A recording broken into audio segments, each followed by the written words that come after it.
Vianočný punč je neodmysliteľnou súčasťou zimných večerov a jeho príprava je jednoduchšia, než by ste si mohli myslieť. Stačí zmiešať jablkový a pomarančový džús, ktoré vytvoria ovocný základ s príjemnou chuťou. Pre dokonalú arómu pridajte škoricu, klinčeky a hviezdičku badiánu.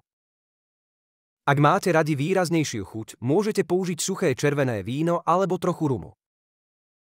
Pre deti alebo abstinentov stačí pripraviť nealkoholickú verziu, ktorá je rovnako lahodná. Na dosladenie použite med, cukor alebo iný obľúbený sladidlový sirup. Punč pomaly zahrievajte, aby sa chute krásne spojili, ale vyhnite sa varu, ktorý by zničil jemné arómy. Na servírovanie použite sklenené poháre s hrubým dnom, ktoré udržia teplotu nápoja. Poháre ozdobte plátkom pomaranča alebo škoricovou tyčinkou pre ešte sviatočnejší vzhľad.